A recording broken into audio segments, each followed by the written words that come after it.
So yesterday was the Super Bowl. And while I was a little bit disappointed by not who won the Super Bowl, rather the way the Super Bowl was played, I told all of my friends that this is the equivalent of Michael Jordan going up against LeBron James in the Super Bowl or in the NBA Finals if you're talking about the NBA. I was very disappointed when I didn't see a crazy shootout between both sides. But now that the Super Bowl is over, we have officially entered the NFL offseason with the very first big event of the NFL offseason being free agency that is going to be hitting us on March 15th. And of course, there's no better source for your information on everything in terms of free agency than this channel right over here. And right now, if you subscribe and turn on our notifications, you will enter for a chance to win a PlayStation 5. Whether you're an old subscriber or a new subscriber, if you sub and hit that notification bell, you have entered for a chance to win a digital PS5. If you want additional entries,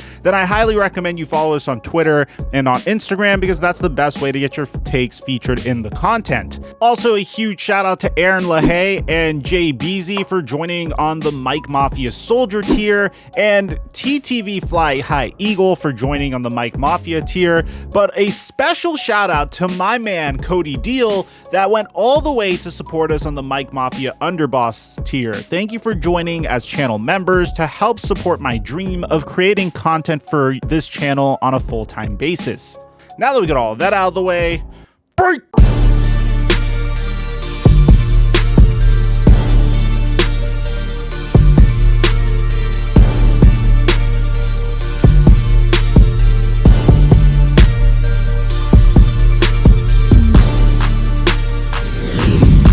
Mic check 1 2 1 2. What's going on, everybody? Guys, one of the most up-and-coming teams in the entire NFL is considered to be the Arizona Cardinals. And the number one thing that has always been in the Cardinals' way is the fact that they are in one of the most competitive divisions in the entire NFL. To give you an idea, if you're playing in the NFC West and everyone is fully healthy, you have to go up against Russell Wilson and the Seattle Seahawks, Matthew Stafford and the LA Rams, who is also going to be teaming up with Sean McVay, who just seems to be an offensive genius all around.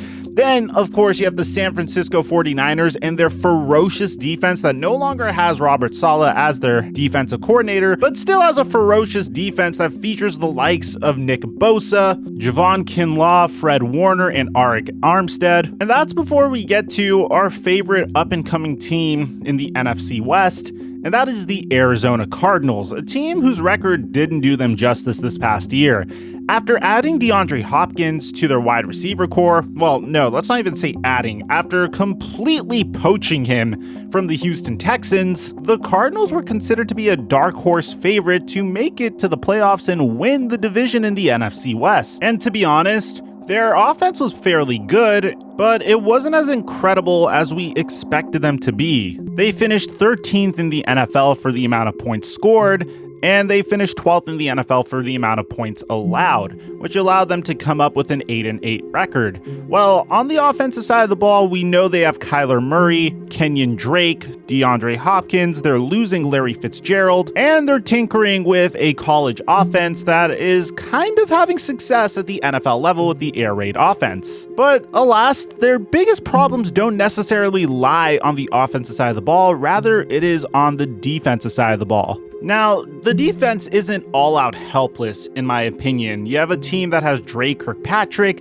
Budda Baker, Patrick Peterson, Chandler Jones, and a rookie that I wish was played a little bit more in Isaiah Simmons. But alas, this defense was one of the worst in the entire NFL, finishing 25th in the NFL in overall defense. And well, one of their key cogs in the defense is officially leaving the desert because according to multiple sources, including Dove Kleinman, Bleacher Report Gridiron, Matt Verderame, Patrick Peterson and the Arizona Cardinals are officially parting ways. Now, Patrick Peterson has played his entire career in the desert, first coming over there a decade ago as the number 5 overall pick in the 2011 NFL draft out of LSU, which is by far the greatest draft we've had over the past decade. And although in the beginning of his career, he was an all-pro cornerback that has consistently been a top 5 corner in the NFL, since the 2018 NFL season, Patrick Peterson has begun to decline a little bit, with this past season being his absolute worst. To give you an idea, in 2017, Patrick Peterson had a 46.7% reception percentage, which is the amount of times a wide receiver that is targeted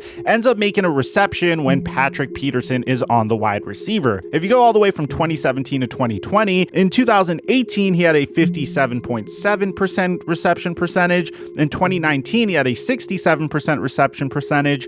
And then in 2020, he had a 66.7% reception percentage. Now, granted, in 2020, he was targeted the most out of his career. During 2017, he had 60 targets. 2018, he had 52 targets. In 2019, he had 58 targets. But in 2020, he had 75 targets. He also was penalized 12 times this year, which is tied for the most he's ever been penalized in his NFL career. My guess is the fact that the Arizona Cardinals and Patrick Peterson are a ways away in terms of what Patrick Peterson's value is. Patrick Peterson's currently 30 years old, and in his mind, he's still a dominant shutdown corner, possibly. Meanwhile, if you're the Arizona Cardinals and you're looking at very basic pro football focus like statistics that I'm very iffy on going off of, you'd see that his grade has been plummeting from an 82.5 in 2018 to a 55.2 in 2020. And the fact that you've had him for about a decade probably means that it's best for them to move on from each other. Now, in terms of how the Arizona Cardinals could fill this need, there are some good corners available in free agency via William Jackson and Richard Sherman and Desmond King,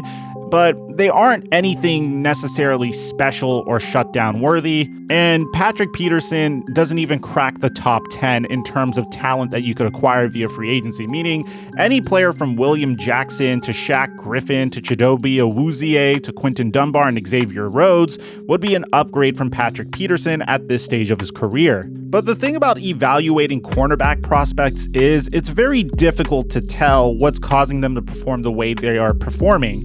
Because when Patrick Peterson had his 1 year with Steve Wilks, he actually looked pretty good. So it's very hard to determine what is causing this regression in Patrick Peterson's game. Is it a change in defensive scheme? Maybe he doesn't work with Vance Joseph. Maybe Vance Joseph is just an awful defensive coordinator. Or is it the fact that age is finally catching up with him because playing cornerback is one of the most athletically demanding positions in the NFL, and if you're not in tip-top shape, then it may be very difficult for you to perform at the rate that you once were performing at the age of 30, which means that it might be time for Patrick Peterson to consider making a move to free safety. As for what team could sign Patrick Peterson, it really depends on what he's after at this stage of his career.